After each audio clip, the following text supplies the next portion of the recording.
ये वो चादर नहीं है।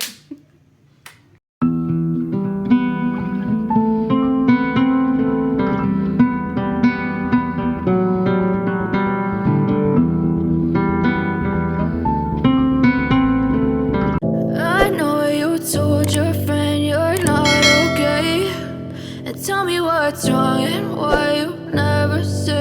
अस्सलाम वालेकुम प्यारे लोगों, कैसे हैं आप सब। उम्मीद है कि आप सब खैरियत से होंगे। आयशा जो है वो जा चुकी है अपने घर। एक दिन के लिए आई थी मेरा पता करने के लिए, और मैंने उसको काफ़ी ज़्यादा तंग भी किया।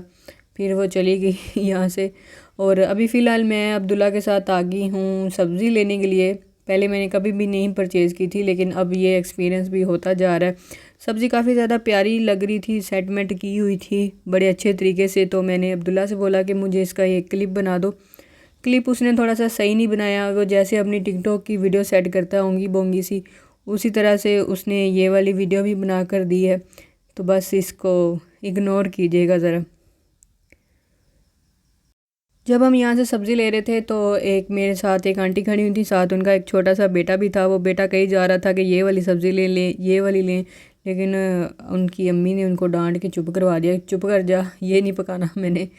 उसके बाद हमने सब्ज़ी ली। खैर उससे थोड़ा सा आगे आए, यहाँ पे बच्चा खड़ा हुआ था जो कि चना चाट सेल करता है।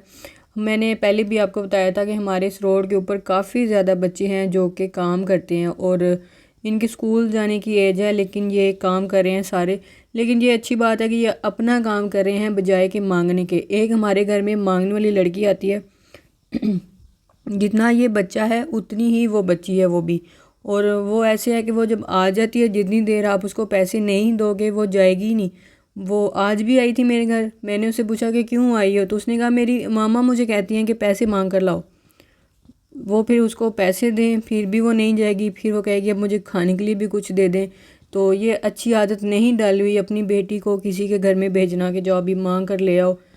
उससे बेहतर है कि आप उसको किसी काम पर लगा दें, छोटा सा रोज़गार दे दें। जैसे अब ये छोटा सा बच्चा है, ये सुबह से शाम तक आपको इधर रोड के ऊपर मिलेगा। इसके अलावा भी 2-3 लड़के हैं, मैंने एक वीडियो में पहले भी दिखाए थे, छोटे छोटे से हैं और वो सारे अपना काम करते हैं। लेकिन जो हमारे घर में आती है वो जाने का नाम नहीं लेती। जितनी देर आप उसको पैसे नहीं देंगे फिर वो तरलो मिनतों पे आ जाएगी। और वो इवन के डरती भी नहीं है किसी के घर जाने से, और डायरेक्ट सीधा आपके अंदर आती है डोर बेल देने के बाद।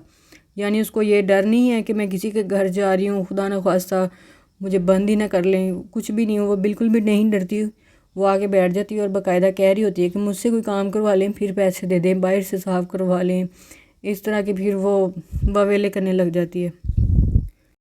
बच्चे से हमने चना चाट ली, और उसके बाद आगे ये बाबा जी खड़े हुए थे, इनसे हमने यहाँ से रोल्स लिए जो कि काफ़ी मज़े के होते हैं। ये भी सुबह से शाम तक इधर इसी रोड पर ही नज़र आते हैं। इसके अलावा एक बहुत ही ज़ईफ़ अंकल हैं जो इस रोड पे होते हैं। अगर मुझे कभी इत्तेफाक हुआ तो मैं आपको दिखाऊंगी। वो फ्रूट सेल करते हैं और रात के 11 बजे तक भी आपको वो नज़र आएंगे। जबकि उनकी आप एज देखें तो वो ऐसे हैं कि चारपाई से उठ नहीं सकते। लेकिन पता नहीं उनकी क्या मजबूरी है, या उनके बच्चे नहीं हैं, पता नहीं, अल्लाह बेहतर जानता है। लेकिन वो रात तक, अब सर्दी भी आ चुकी है तो सुबह से आए होते हैं, वो रात तक आपको यहाँ बाज़ार में फ़्रूट सेल करते हुए नज़र आएंगे। जी तो हम घर वापस आ चुके हैं। यहाँ पर अम्मी मेरी लेकर आई हुई हैं इन्फाल के लिए 2 बटेर। ये मैंने पहली दफ़ा देखे हैं। पहले देखने में तो ये बिल्कुल चूज़े की तरह लग रहे थे, जैसे कि छोटे छोटे चूज़े होते हैं, लेकिन ये थोड़े से उससे डिफरेंट टाइप के हैं। थोड़े लंबे हैं, मतलब कि वो छोटे छोटे होते हैं तो ये थोड़ी इनकी जो लेंथ है वो थोड़ी सी लंबी है।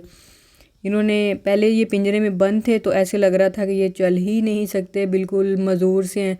तो इनको देख के मेरी अम्मी परेशान हो रही थी कि हाय मैं ये क्या लेकर आ गई, ये तो बहुत ही चल ही नहीं सकते और ये ऐसे हैं वैसे हैं। लेकिन फिर हमने उनको पिंजरे से बाहर निकाल दिया। पिंजरे से बाहर निकाला तो थोड़े थोड़े ये फ्रेश होना शुरू हो गए। थोड़ी देर बाद ये उछल कूद करने लगे थे, और फिर इनको मैंने बाजरा डाला। उसके बाद मैंने इनको उठा के पिंजरे में वापस डाल दिया, क्योंकि ये इधर से उधर से इधर भागना शुरू हो गए थे।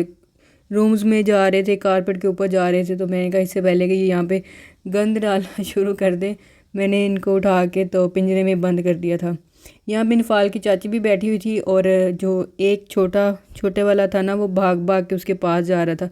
तो इनफाल जब भी कॉल करती है वो अपनी फुप्पो से या किसी से भी बात नहीं करती। उसका ये कहना होता है चाची से बात करो। तो जो उसके पास जा रहा था बटेर, मैंने कहा ये भी इनफाल की तरह ही है, बार बार कह रहा है कि चाची के पास ही जाना है, चाची के पास ही जाना है। बच्चों को ऐसी चीज़ों का बहुत ज़्यादा शौक़ देखा है मैंने, बहुत खुश हो के ऐसी चीज़ें लेते हैं। मेरे भाई के बच्चे देख लें या सिस्टर के देख लें, दोनों में से मैं पागल हो जाएंगे ऐसी चीज़ों के लिए, और ऐसे इनको ट्रीट करते हैं कि जैसे वो बहुत ज़्यादा मैच्योर हैं। इनके खाने पीने का ख्याल रखेंगे और बिस्तर का, और बड़ा देख के हंसी भी आती है उनको और अच्छा भी लगता है। मेरी आपी की बेटी है, उसने भी चूज़े लिए हुए थे और पहले तो उसको बड़ी डांट पड़ी, उसके भाई ने उसे मिलकर उसको ला दिए, और इतनी डांट खाने के बाद फिर वो रात को उसको पिंजरे में बंद करती थी और बाकायदा पानी भी अंदर रख देती थी कि रात को पता नहीं उसको कितनी को ज़्यादा प्यास लग जानी है। अभी फ़िलहाल उसने 2 कैट्स रखी हुई हैं, अब वो उनकी मदर बन के तो उनकी केयर कर रही है। छोटी छोटी सी हैं दोनों कैट्स ही। लें जी, यहाँ पे सब्जियाँ हमारी आ गई। मैं और अब्दुल्ला जब सब्ज़ी लेकर आए तो सारे रास्ते में हम यही बात करते आ रहे थे कि इतने पैसे कैसे लग गए।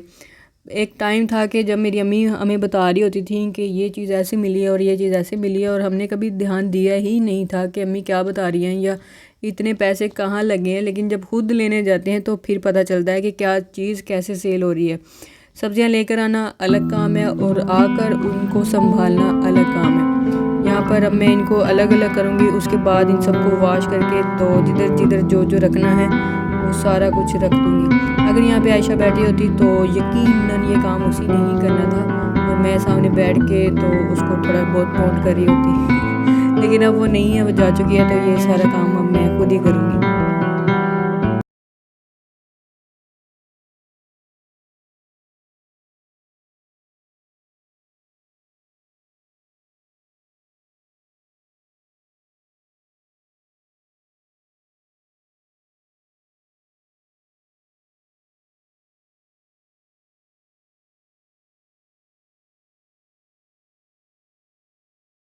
बाकी सारे काम तो हो गए और आपको मैं थोड़ा सा बोर भी कर दिया होगा यकीनन बोल बोल के।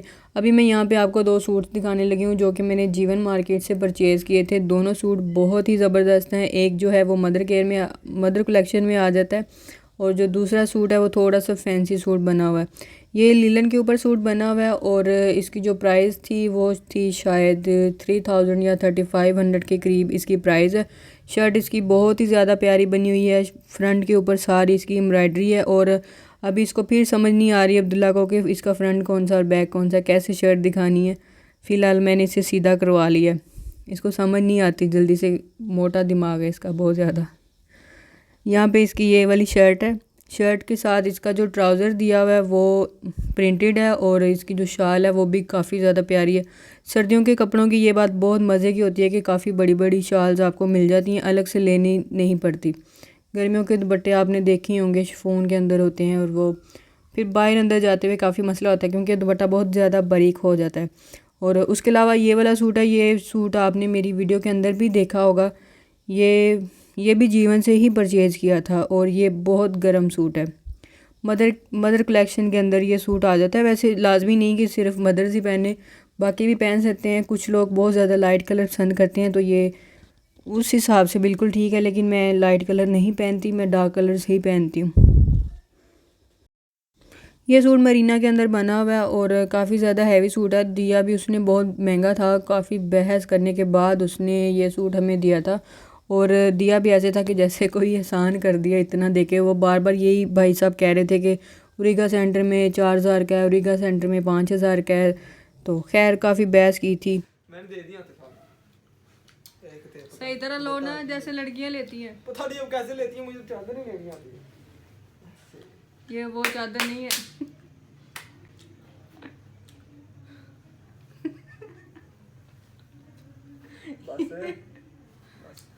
अभी हम हॉस्पिटल से वापस आ रहे हैं। हम हॉस्पिटल गए हुए थे, मेरे कज़न की वाइफ हैं वो हॉस्पिटल में थी। उनका जो पित्ते का ऑपरेट हुआ था उन्होंने उसका पित्ता ही निकाल दिया क्योंकि उसके अंदर 2 स्टोन्स थे। तो वहाँ पर हम गए हुए थे उनका पता लेने के लिए और वापसी पर थोड़ी सी भूख फील हो रही थी बरकत मार्केट से गुजरते हुए। फिर हमने वहाँ से आइसक्रीम ली। पहले मैंने उनसे एक रोल पराठा ले लिया लेकिन बाद में आइसक्रीम नज़र आ गई तो मैंने कहा रोल पराठा बाद में घर जाके देखी जाएगी, पहले आइसक्रीम खा लेती हूँ।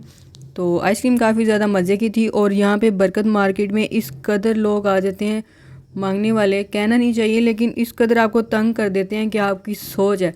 यहाँ पर एक मांगने वाले अंकल आ गए थे और यहाँ पे मेरी चादर डैशबोर्ड पे पड़ी हुई थी और वो बार बार कह रहे थे कि मुझे ये चादर दे दो अपनी। मुझे समझ नहीं आ रही थी, चादर एक ऐसी चीज़ है कि बंदा इनकार भी नहीं कर सकता, किसी को मना नहीं कर सकता, लेकिन वो बहुत ज़्यादा मांगी जा रहे थे कि अपनी चादर दे दो, मेरी बेटी के पास चादर नहीं है। कैसे कैसे लोग और कैसे कैसे तरीके, और उनका हुलिया ऐसे था कि जैसे अभी ऑफिस से उठकर आए हैं, पता नहीं वो क्यों मांग रहे थे। फिर हमने उनको कुछ पैसे वगैरह दिए, फिर वो चले गए। सूट की शाल मैंने ऊपर ली हुई थी और जो मेरी चादर थी वो मैंने आगे रखी हुई थी, इसलिए वो देख कर तो वो बार बार मांगी जा रहे थे। मुझे लग रहा था कि शायद वो मुझसे लेंगे और आगे जाके किसी और को बेच देंगे, क्योंकि वो देखने में बिल्कुल ऐसे ही लग रहे थे जैसे किसी ने नशा वगैरह किया हो। उम्मीद है आपको मेरा ये व्लॉग पसंद आया होगा। अगर वीडियो अच्छी लगी हो तो प्लीज़ लाइक ज़रूर कीजिएगा। मिलेंगे नेक्स्ट वीडियो में, तब तक के लिए अल्लाह हाफिज़।